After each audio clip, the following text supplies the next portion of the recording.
Hi, this is for the fifth Sunday of Easter in Cycle C. This is 2025. Uh, so we start off with Acts 14, the story of Paul and Barnabas. So Paul was sent out on mission and took Barnabas with him. Barnabas is a name, by the way, in Hebrew that means son of encouragement. So that's kind of cool. Uh, and basically, it just gives a list. You see a list of cities here that they traveled through, and they were sent out on mission to go and preach the gospel. And it was clear that it was going to go to the Gentiles. So this was really a mission to the Gentiles, which would mean, to a large degree, people that were speaking Greek at the time and did not grow up Hebrew, did not grow up Jewish, did not know Hebrew, may not have been very familiar with Jewish customs. When they very first started out, I think there were some that were Jewish converts, but now we're definitely in the mission to the Gentiles.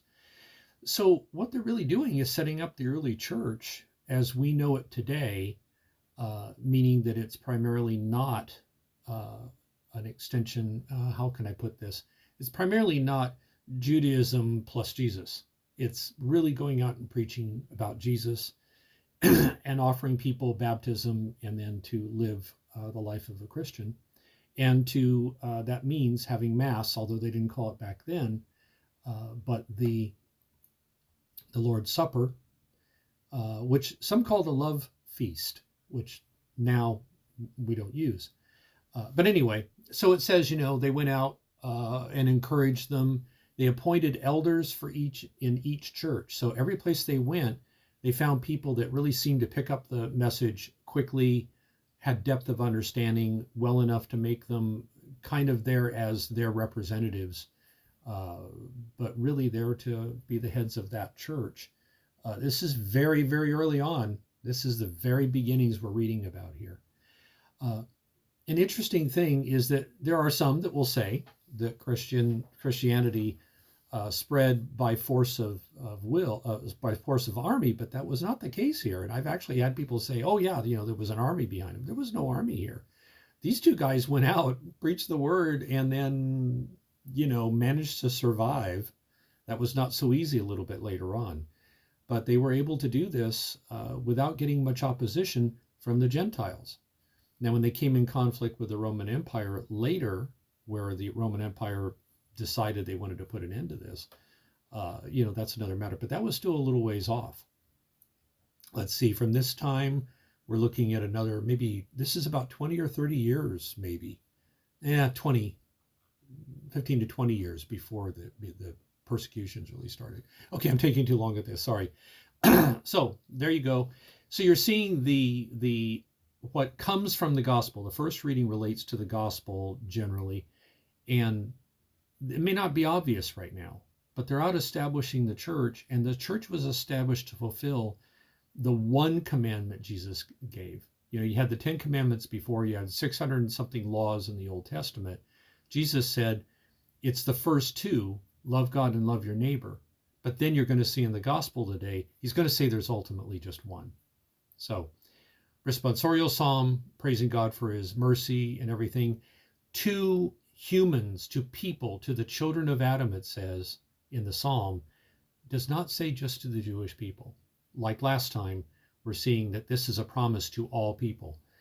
Your kingdom is a kingdom for all ages, and your dominion endures for all generations. It's for all times. All people are invited to join in this. Then the second reading is from Revelation 21, and that's John's vision, John being the last surviving apostle. I saw a new heaven and a new earth. The theme here is, this is the future. This is the new heaven, new earth. God's dwelling is with the human race. He will dwell with them, and they will be his people. Not any particular race, not any particular ethnic group, anything like that. It's the human race. It's everybody. He will dwell with them, and they will be his people. God himself will always be with them as their God. Now, it doesn't say Christ. It doesn't say Jesus, because in heaven, and this is really the end of the world and heaven, this is no longer just experiencing Jesus. This is no longer experiencing Christ. This is the Trinity. This is the Godhead. This is God in fullness will be among the people, and they will be with him. So this is going back.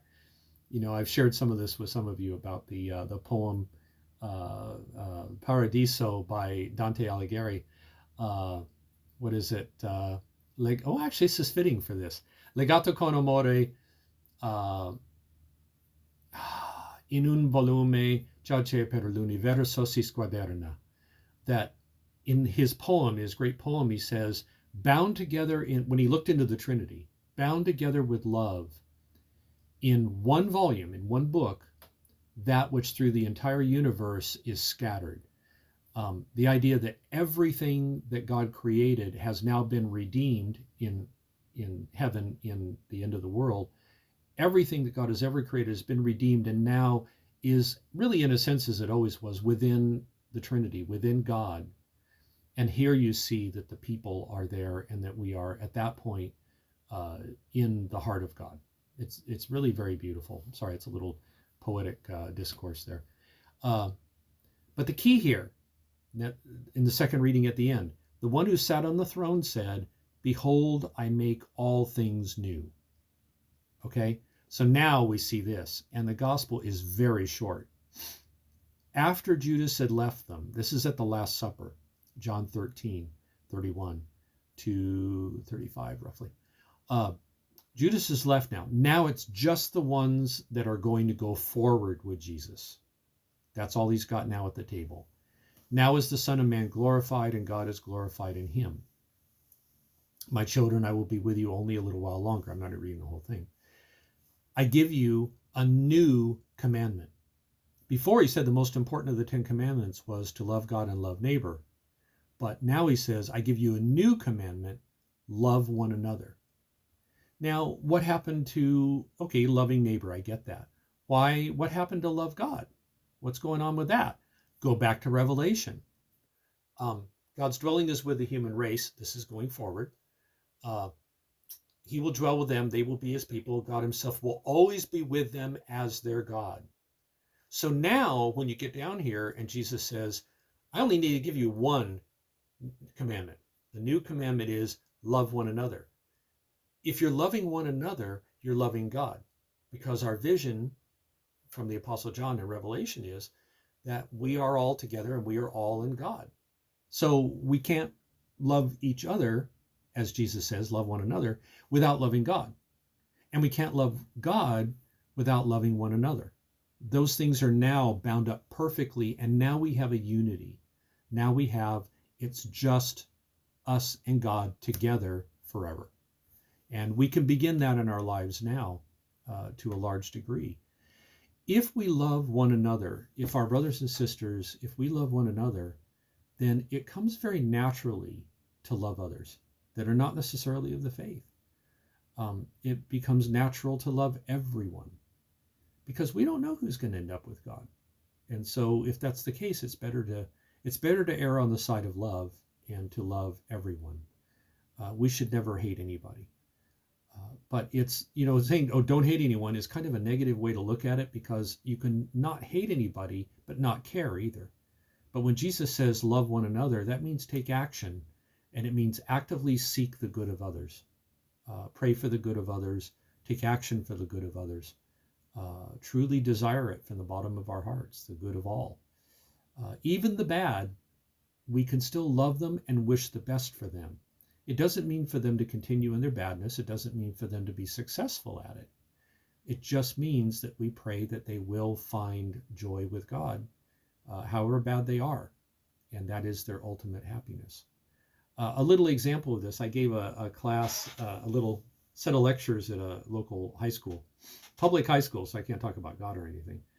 But it was to a computer science class. And one of the things I talked about was the necessity of keeping your humanity.